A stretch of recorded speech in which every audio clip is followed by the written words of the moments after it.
amazing. Thanks. Now, well, it's great to be here. And as Jenny said, I haven't really slept for a year. So I hope this and this, they go together and, you know, I don't start talking baby language or anything like that. So, but anyway, I'm honored to be here, to be able to share what I've learned in my own life. And I was thinking, you know, when I was preparing for the talk, and I've been in Ireland now 21 years. So I cannot believe it that I've been here 21 years. And the reason why I came over here was to find myself. I came here as a very naive, very innocent 19-year-old. And, you know, what I was leaving behind in Spain was a bit of, I'm from Spain, just in case you didn't notice. What I was leaving behind was a disempowered life. You know, my relationship with my father was non-existent. I had a bit of a traumatic childhood. Anyway, we won't go into details. But when I left Spain, I came here and I said, okay, this is a brand new beginning for me. And nobody knows me. I can just recreate myself. I can be the person that I want to be.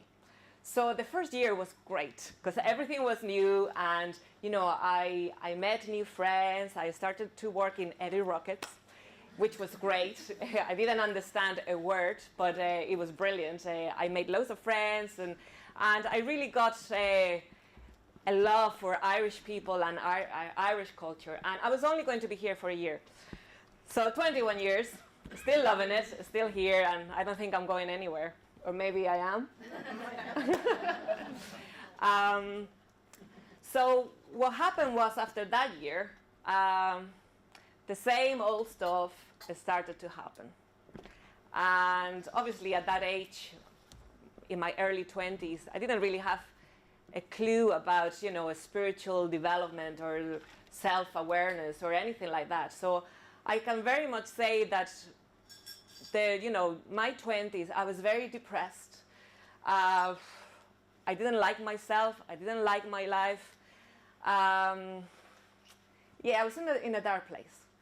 So, you know, we were in work, and one of the girls said, oh, we're all going to see a medium. Are you coming? I was like, a medium? I was like, okay, sure, we're all going. So I'll just go for the laugh, you know, I'll just go along. So we all waited our turn, you know, and everybody was coming out saying, oh my gosh, she's amazing, you know, she said this and that, and da-da-da-da. So my English wasn't really good at this time, you know, so I went in, and she told me a few things about my grandmother, and my mother was like, wow, how did she know that, you know? So then she said, oh, you are a healer. I was like, a what? I've never heard that word. I didn't even know what that meant, you know? It's like, yeah, you're a healer. So I had to ask her to write it down for me. So she wrote it down, and then when I went home, I checked the dictionary, and the Spanish word for healer is curandera. And I was like, what's that? That's really weird stuff, you know? Anyway, so she said, and you know, I have a course that's starting next week, and I think you should do it. I was like, yeah, right. I'm sure you want me to do your course, and I'm a healer. So anyway, I went along. Why not? And I went along, and I said, okay, I'm not going to speak to anybody, so don't listen to anybody, don't talk to anybody, just go there, and, you know.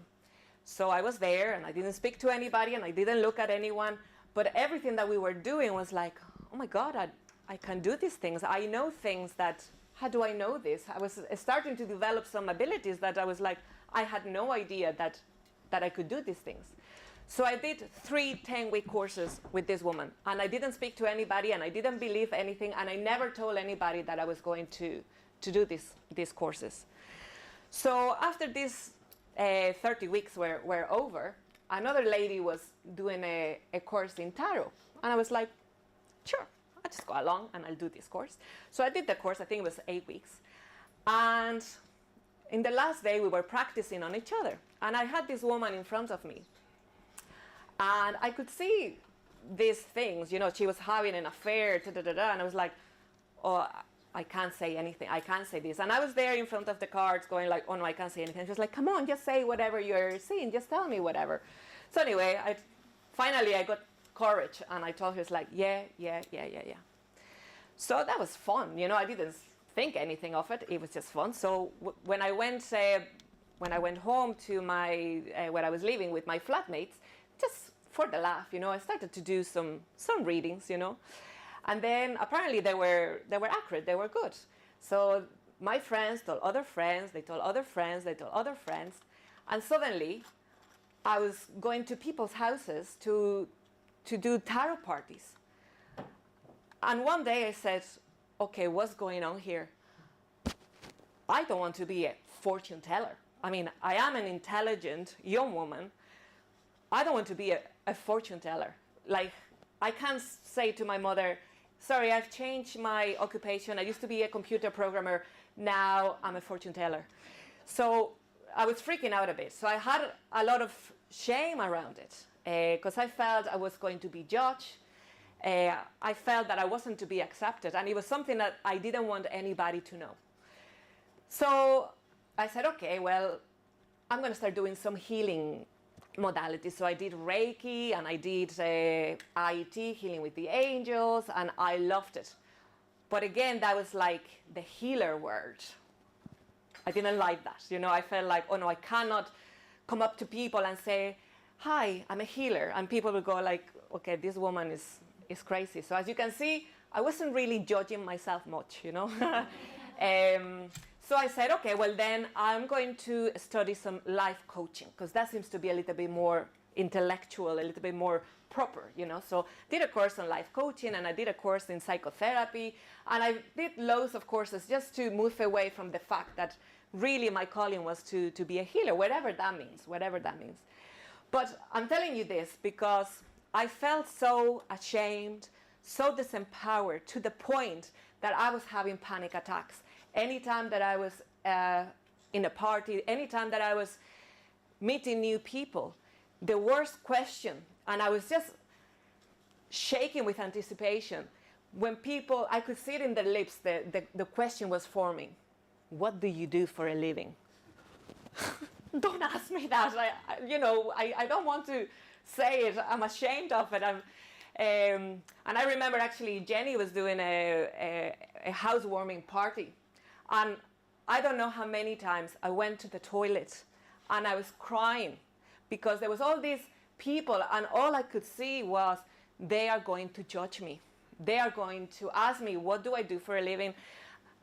And I just can't say it.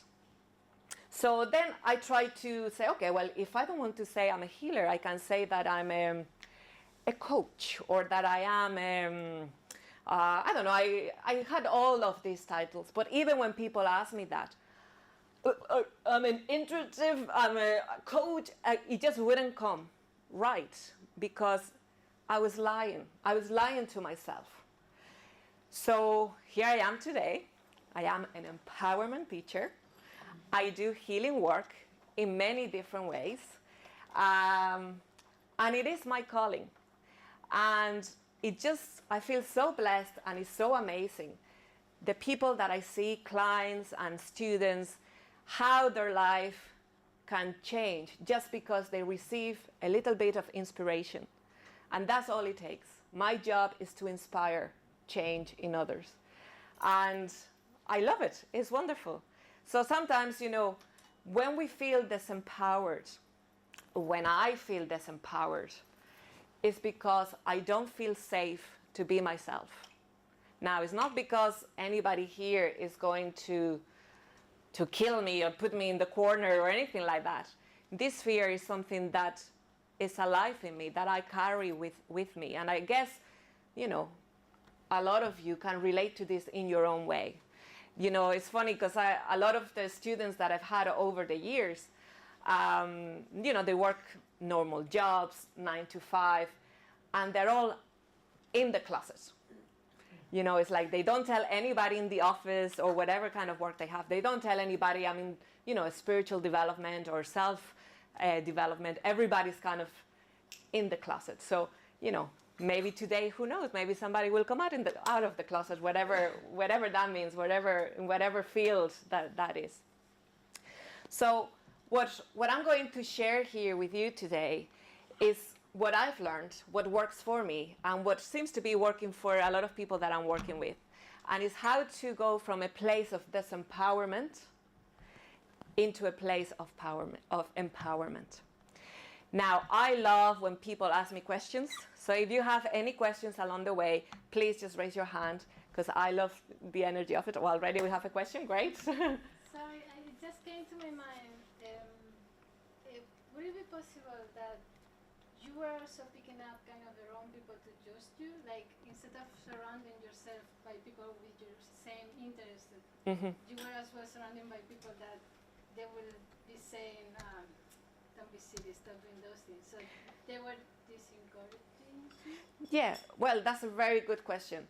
So what she's asking is that maybe I felt that people were judging me because maybe I was in an environment where people were judging me, and that could have been the case. But when I look at it from a place of empowerment, what I need to look at is who is judging me really is me. Because if I'm in alignment with myself, if I'm connected with my authentic self, I don't really connect with the outside judgment. You know, one exercise that I did that was really good. I published my first book in 2012, Empower Relationships, and I was freaking out. I had this book, and I just felt, well, okay, who is going to read this book? I'm sure if somebody reads this book, they're going to say, well, this is not true, or this is not perfect, or this is not. And for months, I had the book, and I was like, I cannot put it out there. I cannot put it for people to read it. It's going to be judged. It's going to be torn apart. And the thing is, I went to the internet, as you do when you have any problems. You go to the internet. And I went to watch some videos of Eckhart Tolle and Deepak Chopra. And I started to read the comments that people leave. And I felt amazing. Because if people can't say that Eckhart Tolle is full of, and that this man, what is he talking about? And, you know, I felt, well, if people are going to judge Eckhart Tolle and Deepak Chopra and God and everybody, of course they're going to judge me. But if they are, whatever it is that they're judging, it's not about me. It's not about me.